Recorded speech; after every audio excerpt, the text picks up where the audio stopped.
Entre en soi-même, on prend une grande inspire, reste détendu, ressens un instant.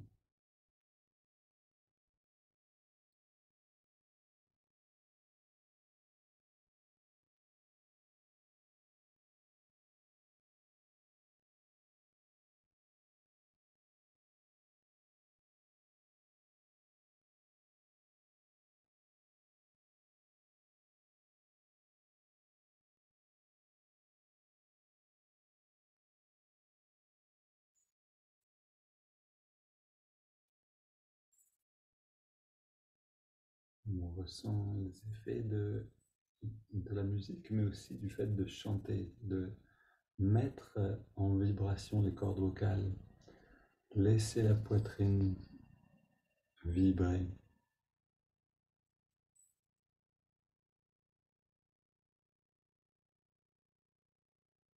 Un chant qui nous aide à nous tourner vers le divin, laisse une empreinte différente dans la conscience, dans le corps, dans l'énergie.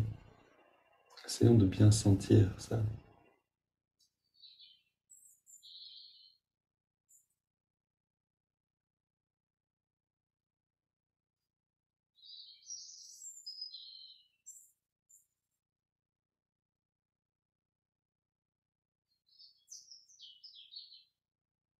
Puis on respire un peu plus profondément. Puis on utilise toute l'amplitude des poumons en partant d'une respiration ventrale, en allant jusqu'au bout de l'inspire, jusqu'aux épaules.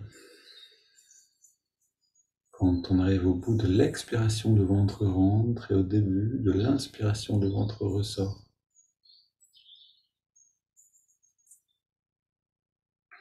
N'hésitez pas à poser les mains sur le ventre si vous avez du mal à sentir le mouvement du ventre.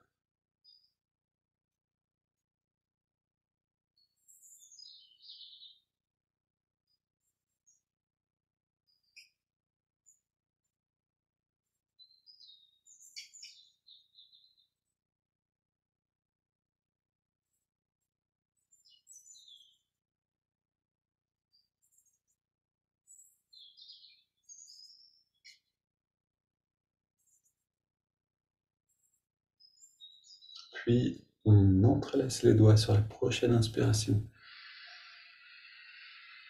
À la prochaine expire, on pousse les mains vers l'avant, on arrondit le dos.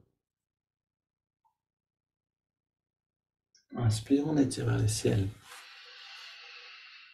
Expire, on se plonge vers la gauche. Inspire au centre. Expire vers la droite. Inspire au centre, expire, on se tourne vers la gauche. On pose les mains, on soutient la rotation.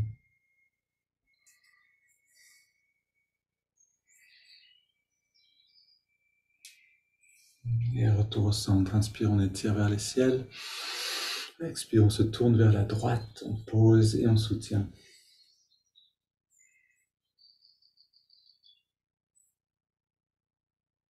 Et on revient au centre. On pose les mains derrière, on ouvre la poitrine. Ces quelques mouvements peuvent suffire. Alors, dans l'idéal, on fait plus de postures que ça dans la journée, plus de postures de yoga, mais au minimum, ces étirements du dos vont faire un bon travail. On ouvre la poitrine et on respire 25 fois. Inspire par le nez, expire par la bouche. Respiration profonde.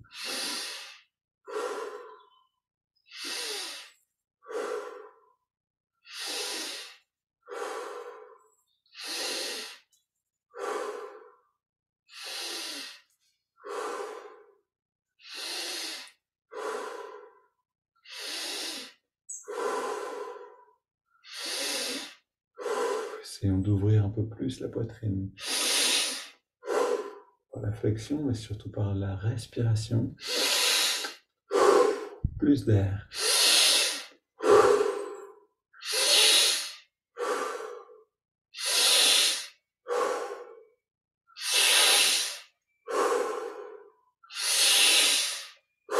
On atteint le maximum d'amplitude.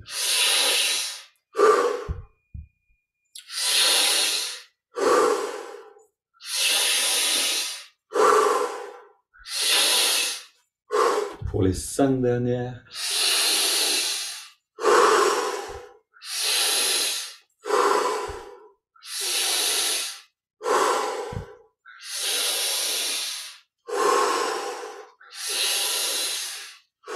Et on revient au centre, le dos dressé, les mains sur les cuisses pour vers les siennes, tout détendu. Grande inspire et on garde l'air dedans.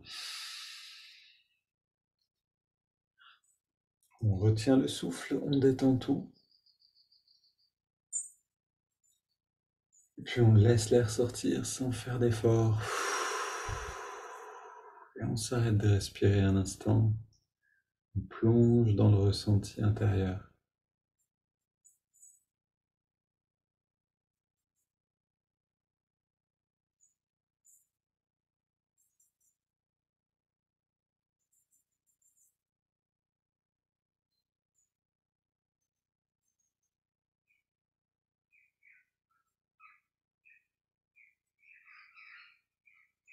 Puis on inspire à nouveau. On remplit les poumons et on garde l'air dedans. On rentre le ventre, on contracte le périnée. On relâche et on expire.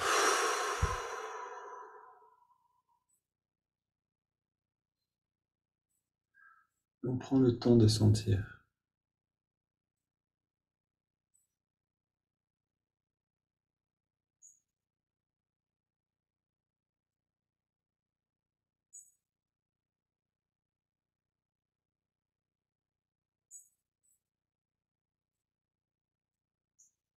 Et si vous sentez l'envie de recommencer, voilà, c'est un très bon signe, comme je vous l'ai déjà dit, c'est que vous commencez à vous habituer à une autre intensité d'énergie dans le corps. Et le corps aime sentir de l'énergie. Le corps aime être rempli d'énergie. Il n'y a rien de plus sain que d'être plein d'énergie.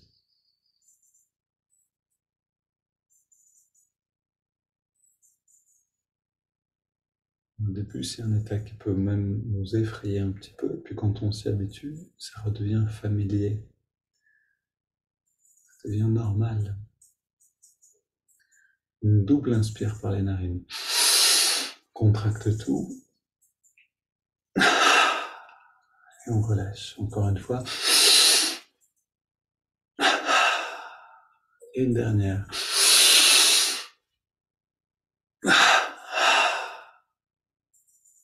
Toutes ces techniques sont là pour remplir encore et encore. Toujours un peu plus le corps en énergie. On inspire maintenant lentement par les narines sur 5 pour justement faire circuler de manière fluide l'énergie à travers le corps. On garde l'air dedans maintenant.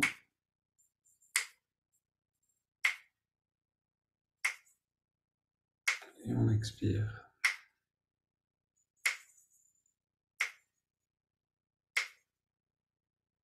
Inspire à nouveau. L'énergie s'élève le long de la colonne, on la ressent.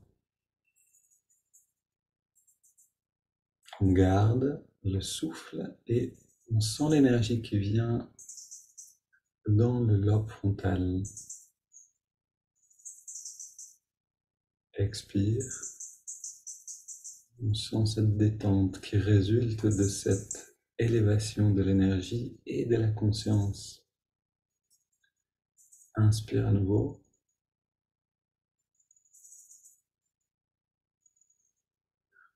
On garde l'air dedans et à nouveau on sent l'énergie qui vient nourrir l'œil spirituel. Expire, détente. On sent ce bien-être, mais aussi ce changement progressif de perception, parce qu'on réveille cette perception directe qu'on appelle l'intuition, l'œil spirituel. Inspire à nouveau. On garde l'air dedans.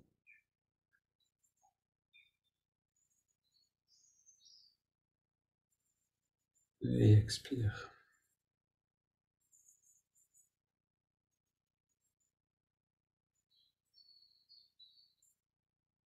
Inspire.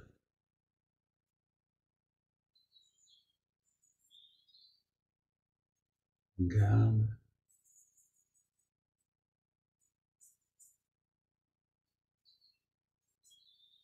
expire.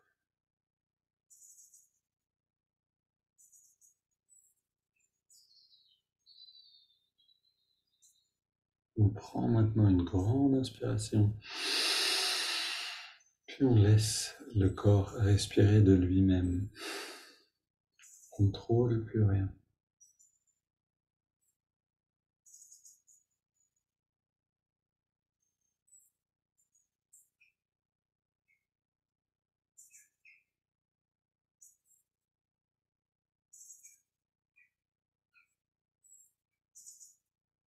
Que tous ces mouvements d'énergie qui sont dans le corps, qui sont dans les doigts, qui sont dans le dos, dans la poitrine, dans les jambes, tout ça on observe.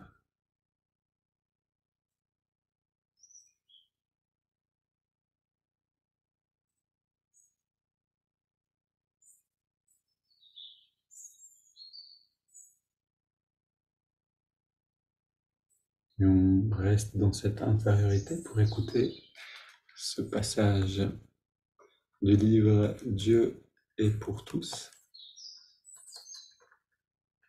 de Swami Kriyananda.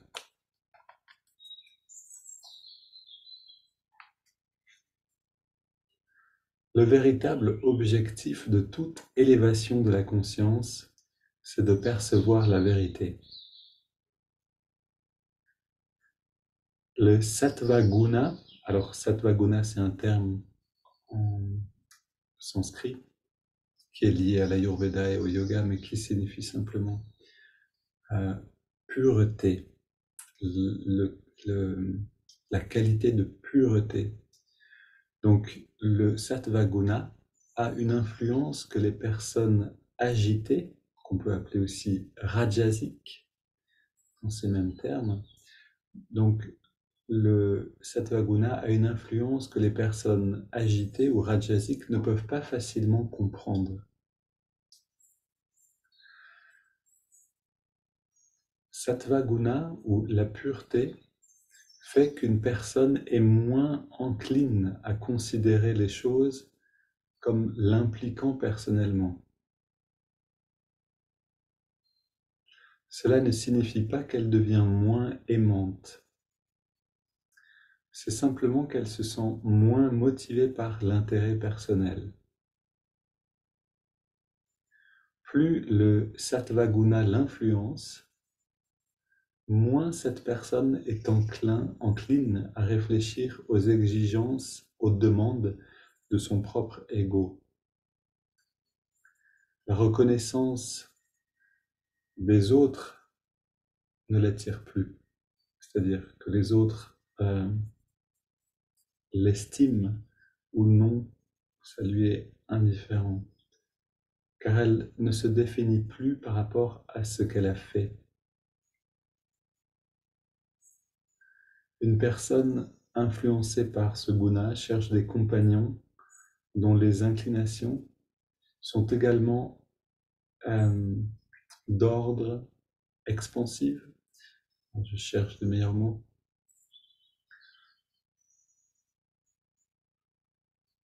Donc cette personne qui est influencée par sattva guna cherche des compagnons qui vont également dans l'expansion de la conscience.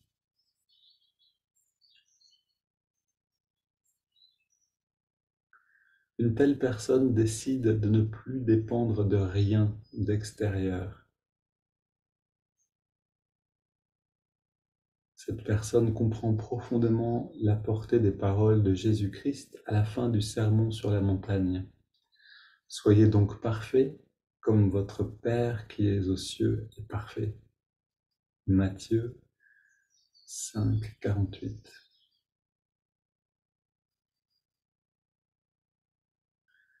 Alors de quelle manière on fait grandir sattva guna, cette qualité de la pureté de la conscience en nous? La meilleure manière, si on peut le faire, si c'est possible, c'est la méditation. Quelquefois, le mental est trop agité pour qu'on puisse méditer. Dans ces cas-là, il vaut mieux faire d'autres choses.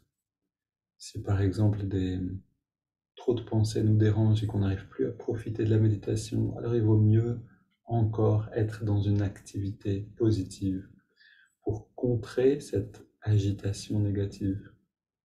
Mais dès qu'on peut aller dans la méditation, c'est une porte rapide, on pourrait dire directe, pour entrer dans, ou plutôt pour cultiver cette qualité de sattva guna en nous-mêmes.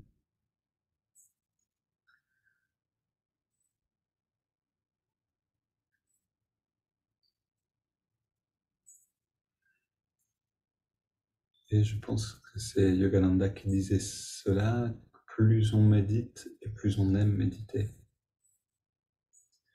Donc plus on cultive cette qualité, plus on va avoir envie de la cultiver.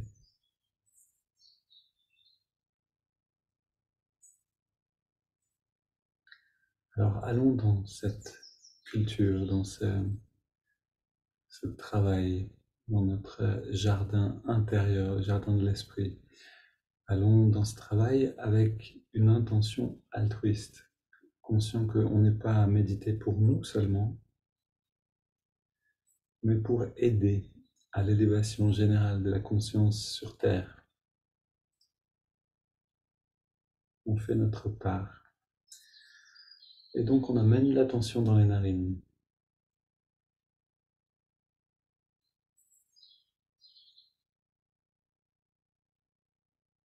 On se réjouit de retrouver le souffle et cette sensation agréable de la fraîcheur, de l'inspiration et de la tiédeur de l'expiration.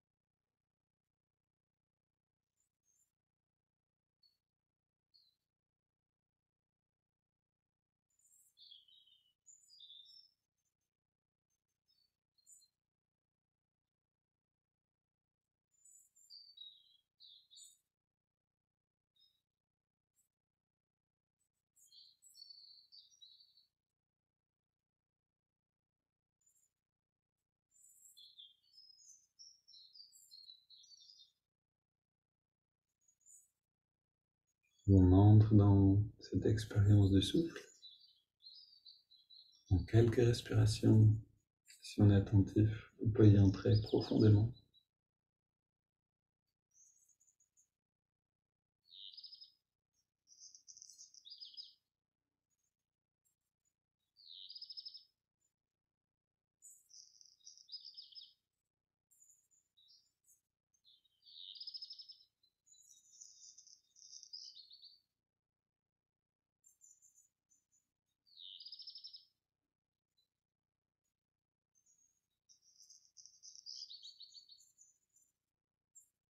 Puis on ajoute le mouvement des doigts.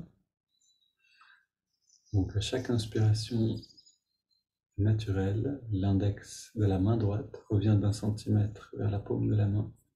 Et à chaque expiration naturelle, on relâche l'index et on relâche aussi tous les muscles du corps. De la même manière, en étant attentif pendant 5 à 7 respirations, complètement présent, on peut atteindre le retrait de l'énergie, le retrait des sens.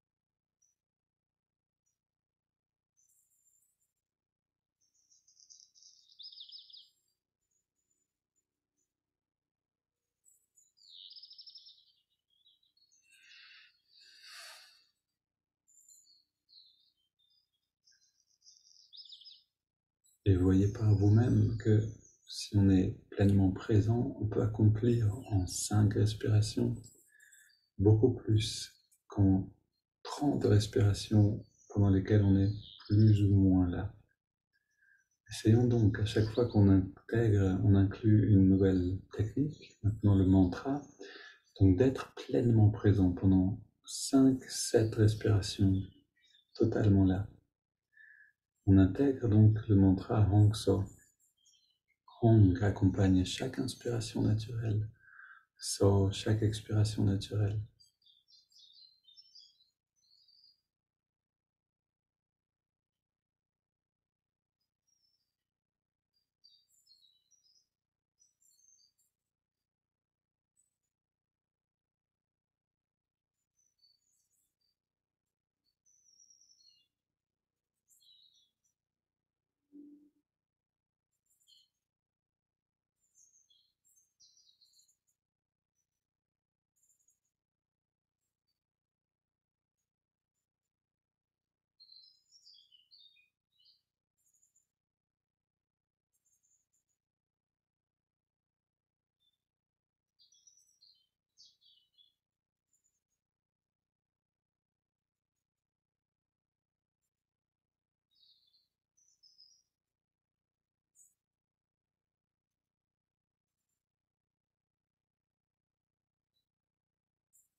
Puis prenons une inspiration profonde.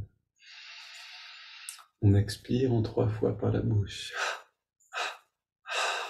Et on s'arrête un petit instant de respirer.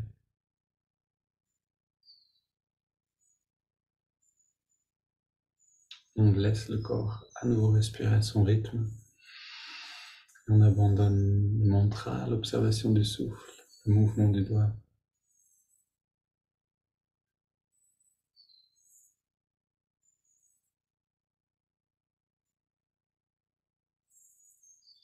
Et depuis le lobe frontal, depuis l'œil spirituel, depuis cette fenêtre de perception directe, on observe l'état de méditation, de bien-être qui est en nous et son expansion progressive.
Une belle journée à tous.